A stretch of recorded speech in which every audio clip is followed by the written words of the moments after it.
This is where we want to be. This is constraint-free living. This is a properly minded event.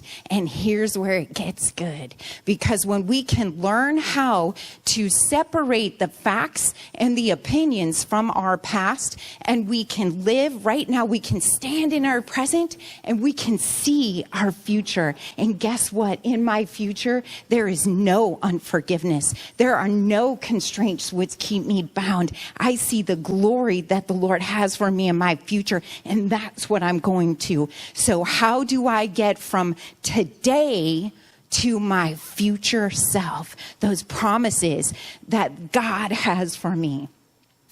We have to keep the past in the past so that we can begin to live in the present, to learn those skills, whatever I need to do to get me to that. If I want to be a great musician today in my present, I better start practicing and learning how to play to get me to my future self. My future self, it doesn't have to be years in advance. It can be tomorrow. What is tomorrow going to look like? Because I'm going to work today to make it better tomorrow and one step closer. And as Vince said, you know, for me during that whole unforgiveness time, it was 2 steps forward, 1 step back. Oh, Lord, 2 steps forward, 1 step back. Well, guess what? I'm still making forward progress. But you know what? I want to get to the place where I can run. I want to run to my future self, because that is so much better than where I am right now. God has so much more in store for me. And so we want to learn to leave that past behind, because the present and the future is, it's so good. It's so good.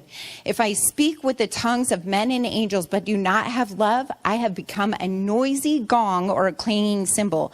If I have the gift of prophecy and know all mysteries and all knowledge, and if I have all faith so as to remove mountains, but do not have love, I am nothing. And if I give all my possessions to feed the poor, and if I surrender my body to be burned, but do not have love, it profits me nothing. Now, do you think that it's okay that I love those who are easy to love, but I hold unforgiveness and I don't love those who are not easy to love? That doesn't go in here. That does not fit with this scripture. So we need to learn how to love and forgive all people. You have heard that it was said, you shall love your neighbor and hate your enemy. But I say to you, love your enemy and pray for those who persecute you, so that you may be sons of your Father who is in heaven. Above all, keep fervent in your love for one another, because love covers a multitude of sins. But if you do not forgive others, then your Father will not forgive your transgressions. That's a hard, that's just truth right there, is that we want forgiveness. We need to extend forgiveness. This is how we love our enemy. We see them as God does.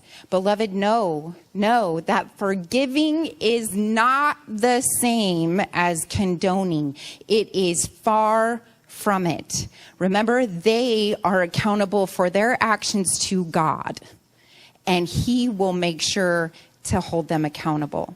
It is not up to us to make them say sorry, but we hold ourselves accountable for our actions, because we are accountable for God. So if we do not hold unforgiveness, if we do not release unforgiveness, whose fault is it? Ours. It's ours and ours alone. We cannot stand before God and say, don't you know what they did to me, Lord? Don't you know how they hurt me? He's going to say, yes, I do. I do know very well. Thank you. But you were commanded to forgive. And did you do it?